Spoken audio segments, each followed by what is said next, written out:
ಸಾವು ಹೇಗೆ ಬರುತ್ತದೆ, ಯಾವಾಗ ಬರುತ್ತದೆ ಎಂದು ಯಾರಿಗೂ ಗೊತ್ತಿಲ್ಲ ಫ್ರೆಂಡ್ಸ್. ಹುಟ್ಟಿದ ಪ್ರತಿಯೊಬ್ಬ ಮನುಷ್ಯನು ಸಾಯಲೇಬೇಕು. ಹೌದು, ಅಂಬರೀಷ್ ಜೊತೆ ಸಹ ನಟನಾಗಿ ಎಂಟ್ರಿ ಕೊಟ್ಟು ಹಲವಾರು ಹಿಟ್ ಚಿತ್ರಗಳಲ್ಲಿ ನಟಿಸಿದ್ದ ಕನ್ನಡದ ಖ್ಯಾತ ನಟ ಮತ್ತು ಅಂಬರೀಷ್ ಸ್ನೇಹಿತ ಇಹಲೋಕವನ್ನು ತ್ಯಜಿಸಿದ್ದಾರೆ. ಹೌದು, ಎಲೆಕ್ಷನ್ ಟೈಮ್ನಲ್ಲೇ ಸುಮಲತಾ ಅವರಿಗೆ ದೊಡ್ಡ ಆಘಾತವನ್ನೇ ತಂದಿದೆ ಅಂತ ಹೇಳ್ಬೋದು ಫ್ರೆಂಡ್ಸ್. ಆ ಸಾವನ್ನಪ್ಪಿದ ಆ ಖ್ಯಾತ ನಟ ಯಾರು ಅನ್ನುವುದರ ಬಗ್ಗೆ ಸಂಪೂರ್ಣವಾಗಿ ಈ ವಿಡಿಯೋದಲ್ಲಿ ಮಾಹಿತಿ ಇದೆ. ವಿಡಿಯೋನ ಸ್ಕಿಪ್ ಮಾಡದೆ ಕೊನೆವರೆಗೂ ಪೂರ್ತಿಯಾಗಿ ನೋಡಿ. ನೀವು ದರ್ಶನ್, ಯಶ್ ಮತ್ತು ಅಂಬರೀಷ್ ಅಭಿಮಾನಿಗಳು ಆಗಿದ್ದರೆ ಸುಮಲತಾ ಗೆಲ್ಲಲೇಬೇಕು ಎಂದರೆ ಈ ವಿಡಿಯೋಗೆ ಒಂದು ಲೈಕ್ ಮಾಡಿ ಅವರಿಗೆ ಬೆಂಬಲ ಕೊಡಿ.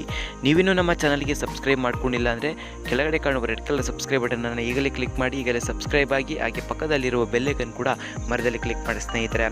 ಹೌದು, ಅಂಬರೀಷ್ ಜೊತೆ ಮೊದಲ ಬಾರಿ ಸಹ ನಟನಾಗಿ ಎಂಟ್ರಿ ಕೊಟ್ಟು ಕಾಲಚಕ್ರ ಸಿನಿಮಾದಲ್ಲಿ ಎಂಟ್ರಿ ಕೊಟ್ಟ ನಟ ನವೀನ್ ಚಂದರ್. ಪ್ರಿಯಾ ಓ ಪ್ರಿಯಾ ಹೀಗೆ ಹಲವಾರು ಸೂಪರ್ ಹಿಟ್ ಚಿತ್ರಗಳಲ್ಲಿ ನಟಿಸಿದ್ದಾರೆ. ಅಂಬರೀಷ್ 4 ತಿಂಗಳು ಆಗುವಷ್ಟರಲ್ಲೇ ಅಂಬರೀಷ್ ಅವರನ್ನು ಹಿಂಬಾಲಿಸಿದ್ದಾರೆ ನವೀನ್ ಚಂದರ್.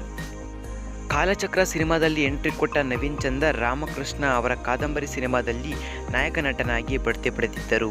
ಇತ್ತೀಚೆಗೆ ಅವರು ಸಿನಿಮಾದಿಂದ ಹೊರಗುಳಿದಿದ್ದು ನಾಗಮಂಗಲದಲ್ಲಿ ಸಿನಿಮಾ ಥಿಯೇಟರ್ಗಳನ್ನು ಇದ್ದು ಅವುಗಳನ್ನು ನೋಡಿಕೊಳ್ತಾ ಇದ್ದರು. ಮಂಡ್ಯದವರಾಗಿದ್ದ ನವೀನ್ ಚಂದರ್ ಅವರು ಬಹು ಅಂಗಾಂಗ ವೈಫಲ್ಯಗಳಿಂದ ಬಳಲ್ತಾ ಇದ್ದರು.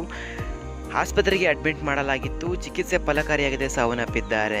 ಇವರ ಚಿತ್ರಮಂದಿರಗಳಲ್ಲಿ ಕನ್ನಡ ಚಿತ್ರಗಳನ್ನು ಮಾತ್ರ ಹಾಕಿ ಕನ್ನಡ ಚಿತ್ರಗಳಿಗೆ ಆಶ್ರಯವನ್ನು ಕೊಟ್ಟಿದ್ದರು. ಇಂತಹ ನಟನನ್ನು ಕಳೆದುಕೊಂಡ ಚಿತ್ರರಂಗ ಕಣ್ಣೀರು ಹಾಕ್ತಾ ಇದೆ. ಚುನಾವಣಾ ಸಮಯದಲ್ಲಿ ಇಂತಹ ಸುದ್ದಿ ಕೇಳಿ ಸುಮಲತಾ ಅವರಿಗೆ ದೊಡ್ಡ ಆಘಾತವಾಗಿದೆ ಅಂತಲೇ ಹೇಳ್ಬೋದು. ಈ ವಿಡಿಯೋ ಬಗ್ಗೆ ನಿಮ್ಮ ಅನಿಸಿಕೆ ಮತ್ತು ಅಭಿಪ್ರಾಯಗಳನ್ನು ನಮ್ಮ ಕಮೆಂಟ್ ಬಾಕ್ಸ್ನಲ್ಲಿ ಕಮೆಂಟ್ ಮಾಡಿ. ಈ ಒಂದು ವಿಡಿಯೋವನ್ನು ದಯವಿಟ್ಟು ಎಲ್ಲ ಕಡೆ ಈಗಲೇ ಶೇರ್ ಮಾಡಿ. ಮತ್ತಷ್ಟು ವಿಡಿಯೋಸ್ಗಳಿಗಾಗಿ ನಮ್ಮ ಚಾನಲ್ಗೆ ಈಗಲೇ ಫ್ರೀಯಾಗಿ ಸಬ್ಸ್ಕ್ರೈಬ್ ಮಾಡ್ಕೊಳ್ಳಿ. ಮುಂದಿನ ಒಂದು ವಿಡಿಯೋಸ್ಗಳಲ್ಲಿ ಸಿಗೋಣ. ಅಲ್ಲಿವರೆಗೂ ನೋಡ್ತಾ ಇರಿ CTV ಕರ್ನಾಟಕ.